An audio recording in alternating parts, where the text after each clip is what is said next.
Working with a vendor. I have a few tips for those of you that are contractors, freelancers, consultants, whatever you do. I have a few tips for you, but I also have for the clients you're working with some different tips, considerations. So this will work for both of you. And especially when you're creating agreements and contracts, these are a few things that I've learned along the way that I just thought I would share. Hi, my name is Patricia Regier with Regier Education. All right, so working with clients, whether that's an individual entrepreneur or a small business or a huge organization, whether it's nonprofit, for-profit, government, all in between. Having clear communication tools, I find is really important. So my agreements or contracts, I use them as a communication tool, helping the expectations, clarifying boundaries and timelines and all of that. I find it very helpful to spell out some things because meetings are really important. Emails are fine. Not everybody reads everything or remembers everything. And a communication tool that everybody signs and can collaborate on potentially as well can be really helpful. So I'm going to share a few things that I've been adding to my agreements, and I thought they might be helpful.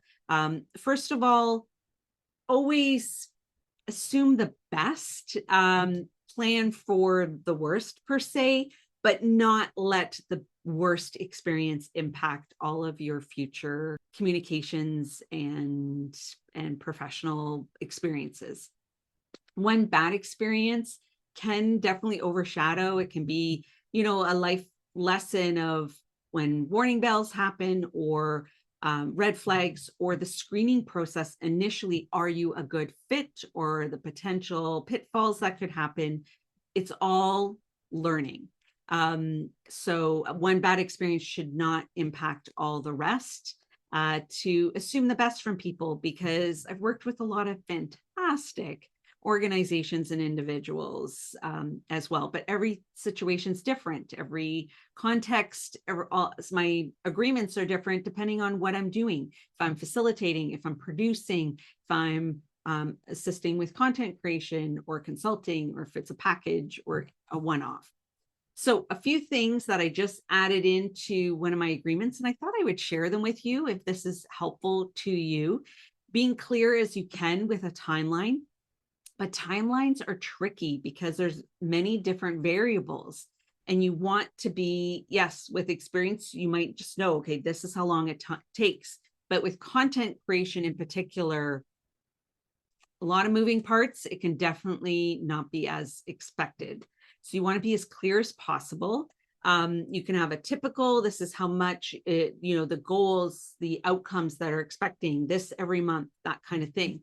But what I've just added in, and I'll share, if requests for content or course materials to be developed result in longer than, your goal, it could increase the cost. Be transparent about that, or maybe you just eat those costs. I've done that before too. So, if it's a course or if it's a slide deck and then more is added, that could be taking up more time. So it's tricky. It's tricky. So saying how many slides that includes, being as specific and clear as possible. So how long the course, does it take an hour, a half hour? How many modules, how many changes and edits, as well, to add as much of the parameters as you possibly can. Or maybe it's just up to a certain number of hours that you're working, and track everything. I've got this tool, I'll link it below, Timular it's called, where I've got different colors which mean different projects, and then I add in the client's name and what I've been doing, as much detail as I can, or sometimes it's just the name and I'm just diving into the content creation. That I'm finding helpful too, because I'm actually being specific for how much time I'm spending on different projects. So being clear what could increase costs or lengthen the timeline is really important. So if more requests come from the client, then it could take more time and shift the timeline. If people aren't getting back to you, what I've now just added the request for an email response within 3 business days.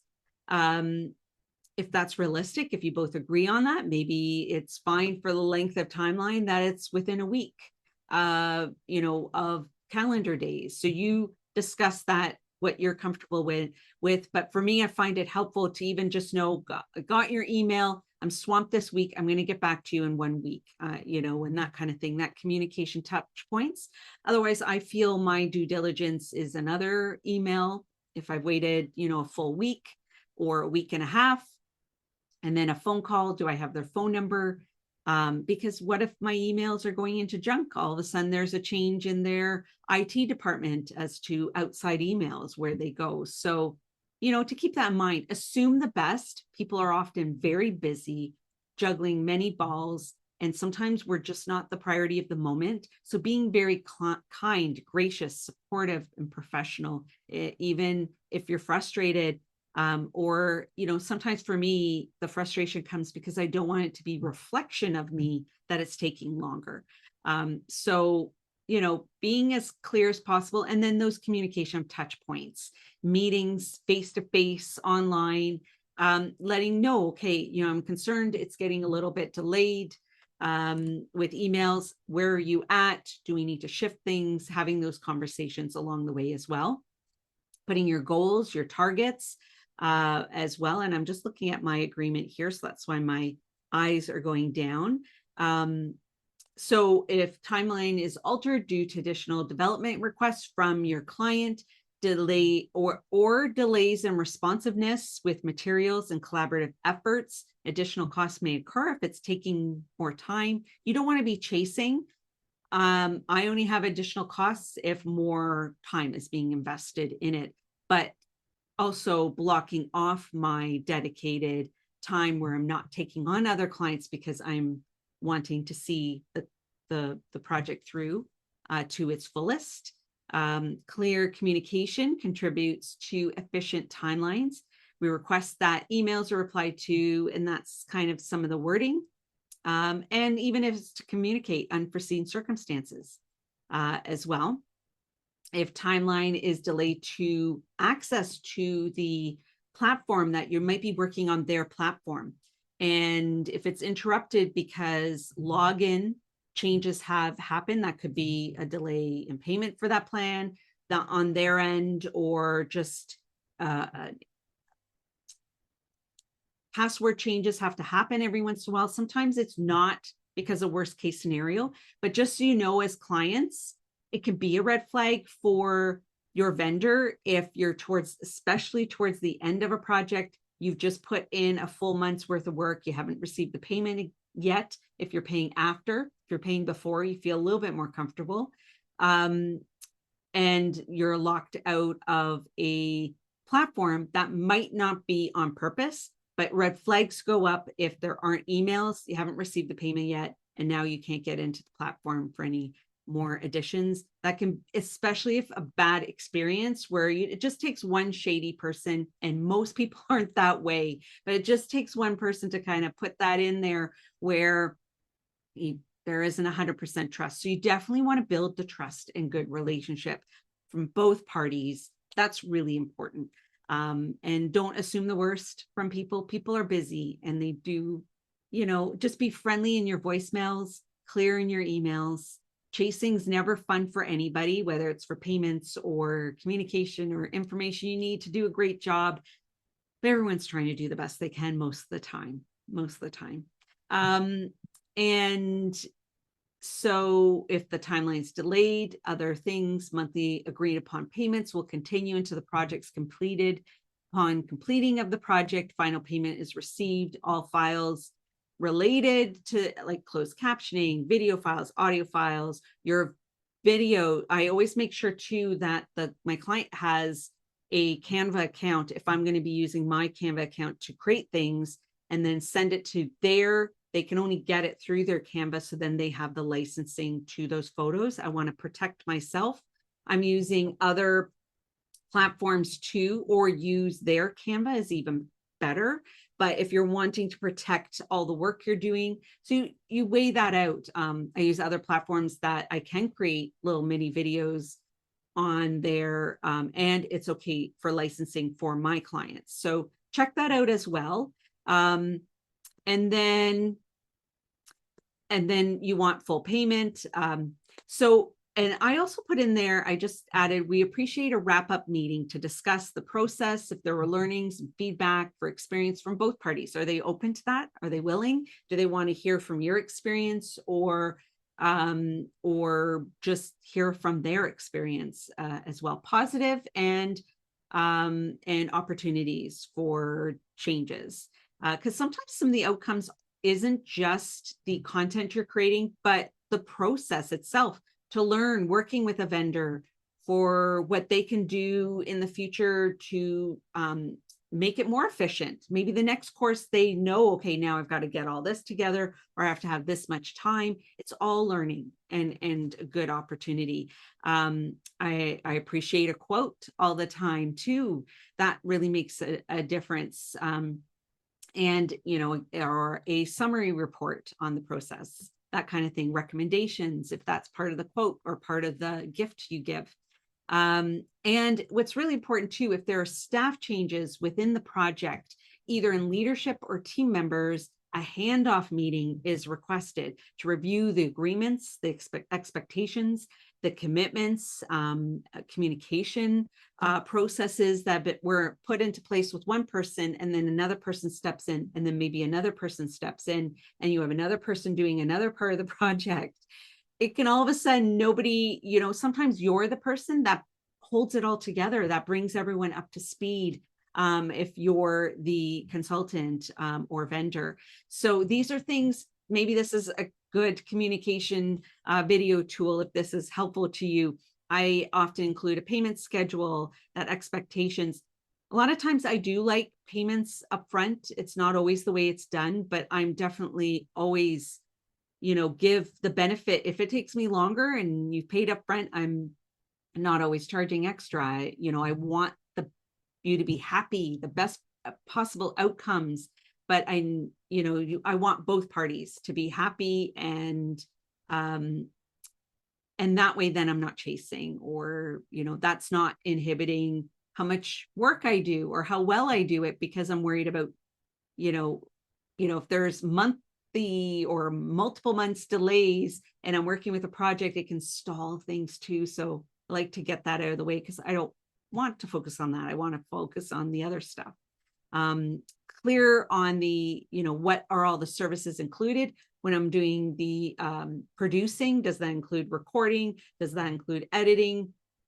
How many meetings for tech practices? So depending on the service, with workshops, so depending on the service, there's other things to include, but these were some additional aspects of communication that I thought might be helpful to you. I have additional clauses and clarifications for expectations. Spelling it out. I don't like my agreements to get too long, but the longer and bigger the project, the more I want to put in some safeguards for everybody. Meetings and next steps. So I don't have everything in there for all the different types of services I provide. Testimonial, if I'm asking that puts them on my email list, or if I'm including them in my on my website of who I've worked with. Some people add logos on their website. That's a tricky thing. Some organizations definitely spell it out that you can't. So all rights reserved, like intellectual property. If speakers are giving me their slide decks as a backup, or I'm sharing it, that is their intellectual property. I have responsibility for that as well. Often I'll delete all of that afterwards. If have an ongoing relationship and they've given me passwords, that's another thing. My insurance covers some of that stuff as well, but spelling that out too, that I then log out of their platforms and I'm not logging back in unless we're working together as well. So, as things grow and different things come up, think about right away going into your old agreement or contract and adding in some things. So the next time you use that as a template, you've got it there and you're not trying to remember. So on my email list, they get as a bonus access. Sometimes I'm adding in access to my online course, depending on the services I'm providing. And then asking for signatures and initials on each page, I often do. So I hope this is helpful to you, just sharing a little bit of working with vendors, some tips as I think about this and look at my different agreements in the blog post. I'll link below. I'll add some other things too, and I'll pull out just some points as well. And if you're listening to this in a podcast or watching the video or reading the blog and not watching or listening to the other parts, I always value and would appreciate if you have a tip of working with a vendor, of your experience as the client or organization, or as the consultant. Put them down in the comments below. That helps everybody as well. And just staying really positive, professional, and giving grace, but also parameters, and being good to yourself as the consultant or vendor too. You want to, that impacts your relationship with future clients too. So I hope this was helpful for you. Let me know if it was by a like or subscribe. This is not a topic I've typically shared about, but I think I thought maybe it might be helpful to you. So let me know if it was, if I do something similar in the future, or if you have another topic you want me to create a video and blog or article about and podcast, let me know. Thanks for checking this out. My name is Patricia Regier with Regier Education. Thanks again.